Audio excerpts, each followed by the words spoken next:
दोस्तों, स्वागत है आप सबका इस नए ब्लॉग में। मैं आपका होस्ट अभिषेक स्वागत करता हूं जर्नी ऑफ मिस्टर कोल में। तो आज हम शक्ति नगर से निकल चुके हैं एक ऐसी जगह पे जो इस पूरे एरिया का जो एक स्टार्टिंग हुआ था, कैसे क्या हुआ था, कैसे ये एक इंडस्ट्रियल हब बना और पावर प्लांट्स का एक हब बना, तो उसके बारे में पूरी मैं जानकारी आपको विस्तृत आगे बताऊंगा। सफर में चलते हैं आगे की ओर। और जिन लोगों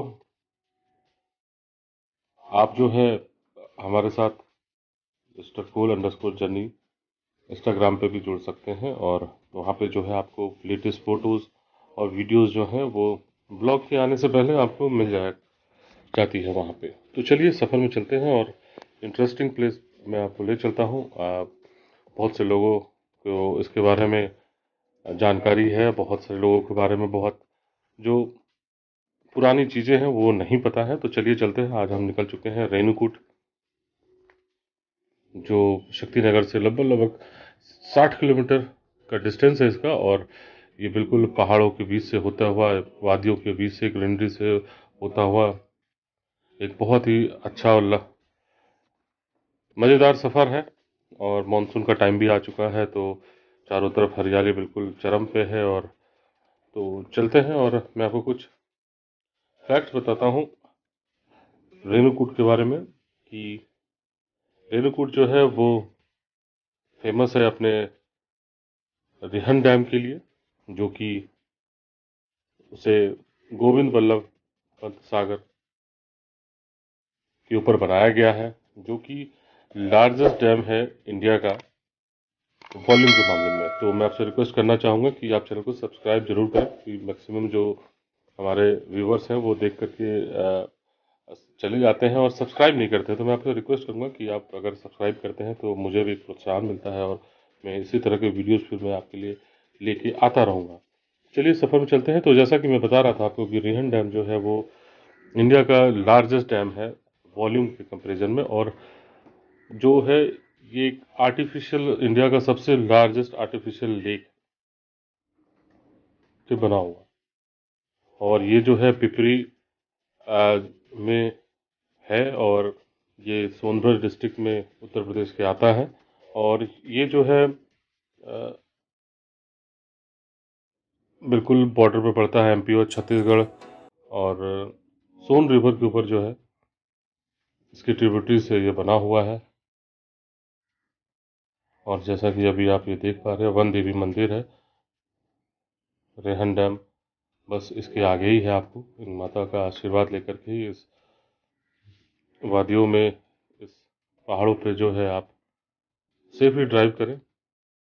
और मैं आपको बताना चाहूँगा कि बहुत ही आज़ादी के बाद जो है 1954 में जो है हमारे उस समय के तत्कालीन प्रधानमंत्री जवाहरलाल नेहरू के द्वारा जो है ये एक सोच रखी गई थी कि यहाँ पे जो है वो एक डैम बनाया जाए, क्योंकि यहाँ पे प्राकृतिक संपदाएं बहुत सारी हैं।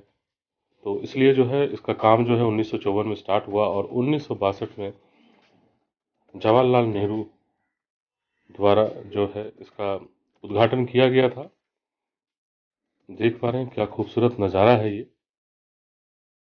और ये रिहन डैम के पुल पे है, और ये आप डैम का नज़ारा देख पा रहे हैं। तो जैसा कि मैं आपको बता रहा था कि इसकी जो लंबाई है वो लगभग 934.45 मीटर्स है। और इस डैम की जो हाइट है वो लगभग 91.46 मीटर्स है। और जो इसकी कैपेसिटी है वो लगभग 300 मेगावाट की इसकी कैपेसिटी है।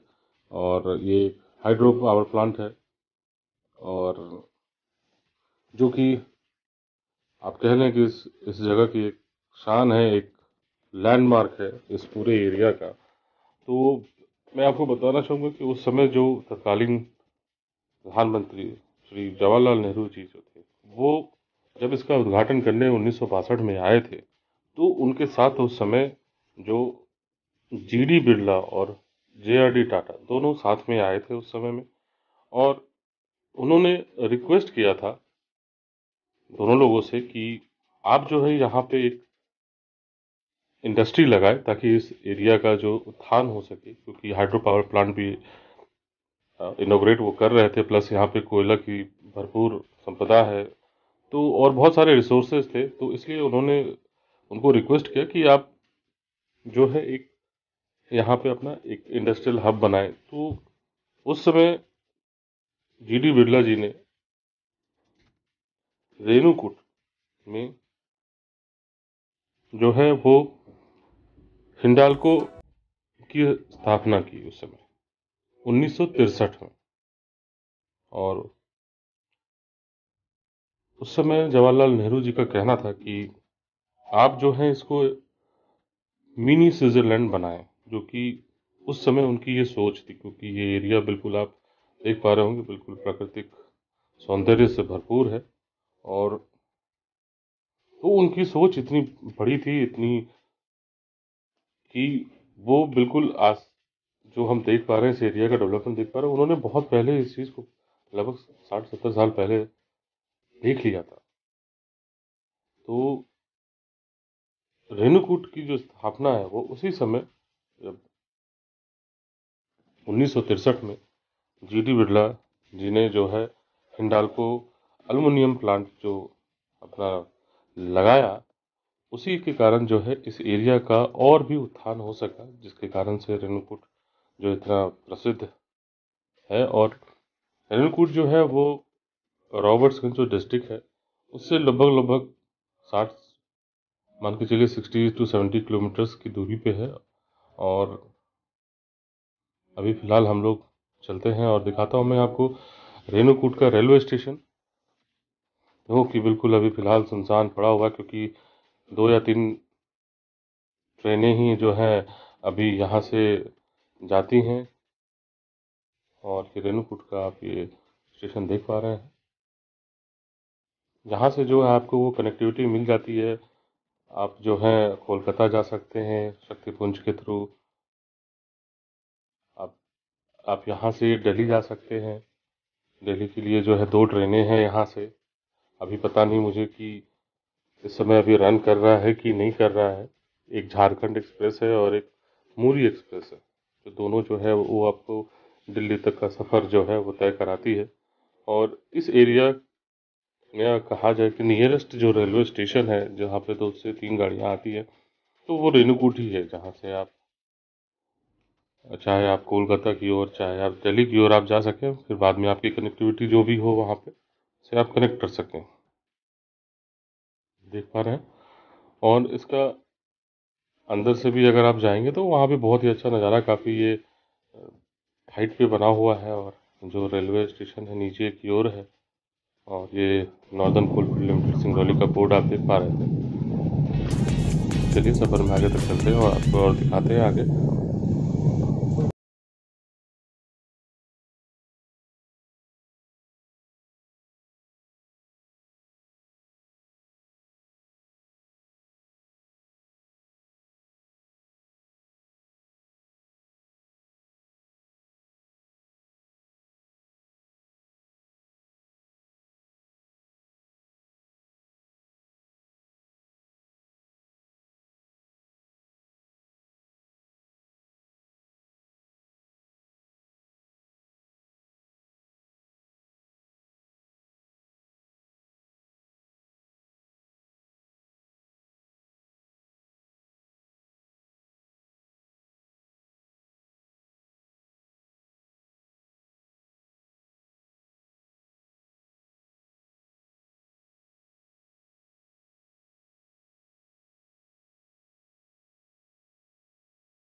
जो है ये व्यू पॉइंट आपको दिख जाता है, जहाँ से आप इस पूरे वादी का और इस पूरे रिहन डैम का बिल्कुल आप लुत्फ़ और नज़ारा ले सकते हैं। और यहाँ एक